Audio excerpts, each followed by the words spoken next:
A very good morning, dear student. Class first, subject teacher of Hindi lang. Chapter है आपका Hindi Lang का second, वर्ण और वर्णमाला।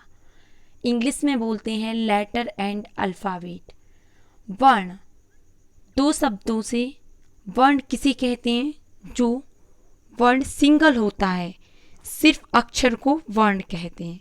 और वर्णमाला, दो या दो से अधिक मिलकर शब्दों को बनाना वर्णमाला कहलाती है। आइए रीड करते हैं। जैसे माँ, पिक्चर्स देख के रीड करना है। माँ, टा और रा, मटर। तो ये हमारा वर्ण बना मटर। यदि हमारे पास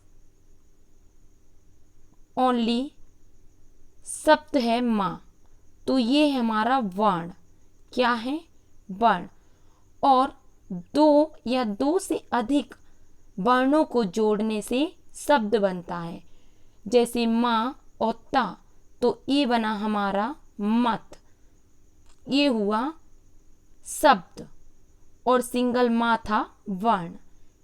इस तरीके से शब्द रीड करेंगे। ता में ओ की तो, ता बड़ा ता, तो ता। गा में छोटा ओ का गु, ला बड़ा ला और बा, गुलाब। इसमें भी कितने सारे वर्ण हैं, 3 वर्णों का मेल है, इस वजह से शब्द बना। बकरी, गमला, मेज। दो या दो से अधिक वर्णों को जोड़ने से शब्द बनता है। बच्चों, क्या आप जानते हैं कि मटर, तोता, गुलाब, बकरी, गमला और मेज शब्द कैसे बने? आइए समझिए। जब हम किसी से बातचीत करते हैं तो हमारे मुंह से अनेक तरह की आवाज़ें, ध्वनि निकलती हैं। वह छोटी ध्वनि को वर्ण कहते हैं। जैसे कि मैंने आ बोला तो ये सिर्फ था वर्ण। और अगर मैंने स्वर निकाला आम, तो ये हुआ हमारा शब्द। जो मैंने स्वर भी दिया, ध्वनि से निकाला, इसमें मात्रा लगी और एक से अधिक वर्ण का उपयोग हुआ। आम तो मीन्स बड़ा आ का स्वर निकला इसमें। इस तरीके से जब किसी मुंह से बातचीत करते समय ध्वनियाँ उत्पन्न होती हैं वर्ण के साथ में, तो वह और एक से अधिक वर्ण मिल जाते हैं तो शब्द बनता है।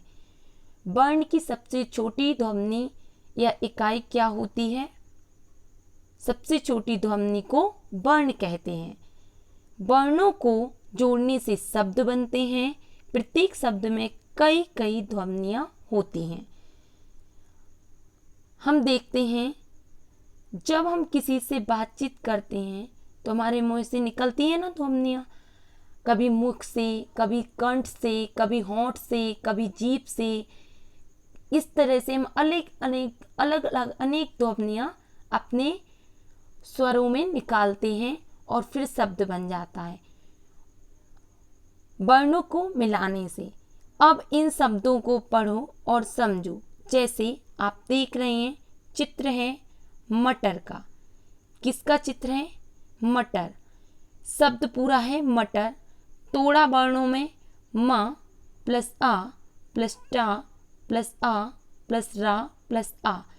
जब कोई शब्द वर्ण में मात्रा नहीं होती तो उसके साथ आ का स्वर निकलता ही है, इसलिए शब्द बना मटर। म प्लस आ प्लस टा प्लस आ प्लस रा प्लस आ। इसमें कितनी ध्वनियाँ निकली?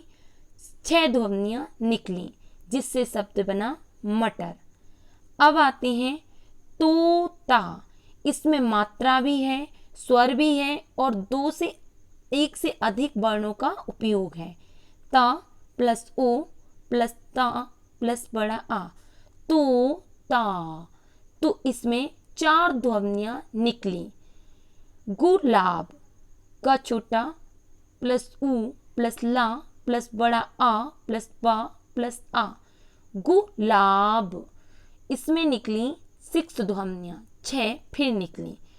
बकरी, बा प्लस आ प्लस का प्लस आ प्लस रा प्लस बड़ी ई, बकरी, इसमें भी कितनी ध्वनियाँ निकली?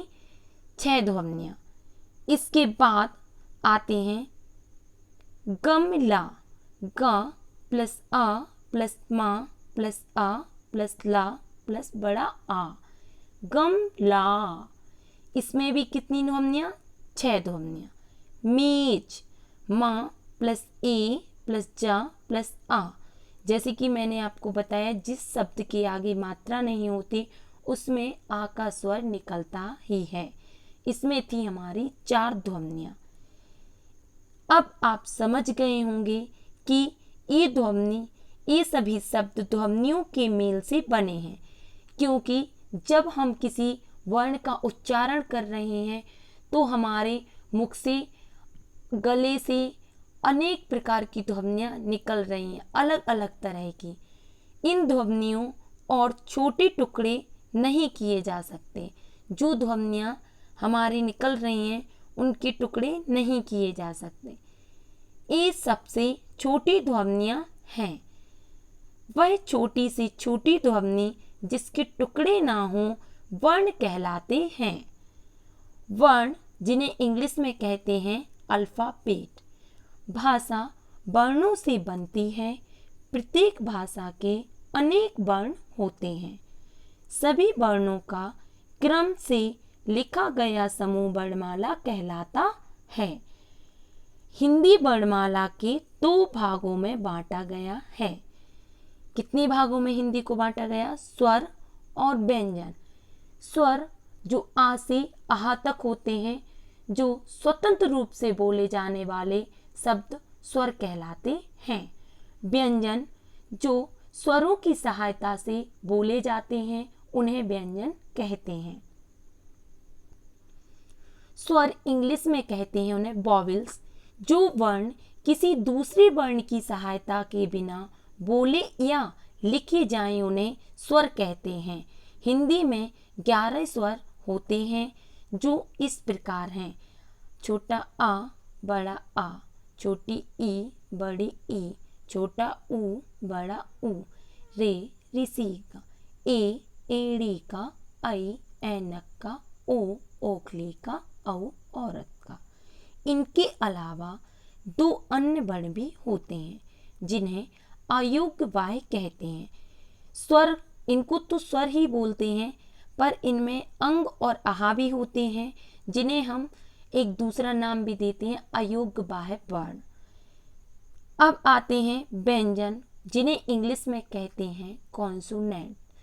जिन वर्णों के उच्चारण में स्वरों की सहायता लेनी पड़ती है उन्हें व्यंजन कहते हैं।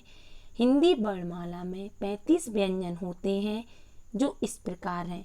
जैसा कि मैं आपको पहले बता दिया है, स्वर स्वतंत्र रूप से बोले जाते हैं, उनमें किसी प्रकार के ध्वनि का उच्चारण नहीं होता है। पर जो व्यंजन होते हैं वो कंठ से, दांत से, जीभ से, मुंह से, होंठ से अलग अलग वर्ण उच्चारण करते समय ध्वनियाँ निकलती हैं और इनकी संख्या 35 होती है। का वर्ग में आते हैं का, ख, ग, घ, ण। ये सब उच्चारण थे का वर्ग के। च, च, छ, ज, झ, ण ये थे हमारे चा वर्ग के। ट, ट, ठ, ड, ढ, ण ये थे हमारे टा वर्ग के। ता वर्ग ता, था, ता, धा, ना। पा वर्ग के पा, फा, बा, भा, मा। या, रा, ला, वा, सा, शा, शा, हा। ड़ा अतिरिक्त वर्ण है जो ढा ढिक्किन का और औवा, ये हमारे स्वरों की सहायता से उच्चारण किए जाते हैं, बोले जाते हैं। औवा वाला णा और ढा ढिक्किन वर्ण शब्द के आरंभ में नहीं आते, ये कब आते हैं? सबसे लास्ट में। संयुक्त व्यंजन कंपाउंड कॉन्सोनेंट्स इंग्लिश में कहते हैं कंपाउंड कॉन्सोनेंट, दो व्यंजनों के मेल से बने व्यंजन संयुक्त व्यंजन कहलाते हैं। जैसे छा, त्रा, ज्ञा और श्रा 4 संयुक्त व्यंजन हैं। ये निम्नलिखित व्यंजनों के मेल से बनते हैं। जैसे आप देख रहे हैं, छा और का से मिलकर बना सा, फिर शब्द बना इनको मिलने से कक्षा, रक्षा, परीक्षा। ता, त्रा और ता से मिलकर बना रा, इनसे शब्द बना पत्र, मित्र, मात्रा। फिर ज्ञा और जा को मिला के बना ड़ा, यज्ञ, ज्ञान, प्रतिज्ञा। श्रा और सा संयम को मिला के बना रा, श्रम, श्री, श्रीमान। इस तरीके से हमारे छात्र, ज्ञा, श्रा ये थे संयुक्त व्यंजन। सही उत्तर पर निशान लगाओ। तो मैंने फिल कर दिए हैं। ये आपको नोटबुक में बेस्ट राइटिंग में रीड करना है, लर्न करना है और राइट करना है। जब हम बोलते हैं तब हमारे मुख से निकलती हैं ध्वनियाँ। वर्णों को जोड़ने से बनते हैं शब्द। भाषा की सबसे छोटी ध्वनि होती है वर्ण। फिर आते हैं सेकंड क्वेश्चन, रिक्त स्थान उचित शब्दों में भरो। बातचीत करते हुए मुख से निकलती हैं ध्वनियाँ। प्रत्येक भाषा में अनेक होते हैं वर्ण। वर्णमाला को भागों में बांटा गया है 2। हिंदी वर्णमाला में व्यंजन होते हैं 35। आ और आहा को कहते हैं अयोग्य वाह। ये थे हमारे रिक्त स्थान, जिसको नोटबुक में करके फिर आपको अंडरलाइन भी करना है ब्लैंक्स के नीचे। अब आते हैं सही वाक्य के सामने निशान लगाओ। वर्णों के जोड़ने से शब्द बनते हैं सही। गमला शब्द के 4 ध्वनियाँ होती हैं गलत। हिंदी वर्णमाला में 11 स्वर होते हैं सही। ड़ा और ढा वर्ण शब्द के आरंभ में आते हैं सही। ये गलत है, फॉल्स होना चाहिए इसे, क्योंकि ये नहीं आते हैं। ये आरंभ में नहीं, लास्ट में आते हैं। संयुक्त व्यंजन 4 होते हैं सही। फर्स्ट वाला वर्णों के जोड़ने से शब्द बनते हैं सही। गमला शब्द में 4 ध्वनियाँ हैं फॉल्स, सही। ये थे आपके ट्रू फॉल्स। अब आते हैं नेक्स्ट 4 क्वेश्चन पर। दिए वर्णों से 3 शब्द बनाना है। जो छात्र, ज्ञा, श्रा है वो है संयुक्त। इनसे आपको वर्ण बनाना है। छा से कक्षा, भिक्षा, शिक्षा। त्रा से मात्र, पत्र, शास्त्र। ज्ञा से आज्ञा, प्रज्ञा, यज्ञ। श्रा से आश्रम, श्रम, आश्रा। ये थे हमारे 3 शब्द जो इन वर्णों से बने हैं। अब आते हैं हम क्वेश्चन आंसर। निम्नलिखित प्रश्नों के उत्तर लिखो। वर्ण किसे कहते हैं? सबसे छोटी ध्वनि को वर्ण कहते हैं। ख, वर्णमाला किसे कहते हैं? इसे कितने भागों में बांटा गया है? वर्णों का क्रम से लिखा गया समूह वर्णमाला कहलाता है। इसे 2 भागों में बांटा गया है, स्वर और व्यंजन। संयुक्त व्यंजन किसे कहते हैं? उदाहरण सहित लिखो। 2 व्यंजनों के मेल से बने व्यंजन को संयुक्त व्यंजन कहलाते हैं। आपके आंसर यहाँ पे मैंने रीड किए हैं, राइट किए हैं। आपको लर्न करना है, रीड करके राइट करना है अपनी नोटबुक पर। चैप्टर आपका 2 हिंदी लैंग्वेज का कंप्लीट हुआ। आपको लर्न करना है और रीड करना है।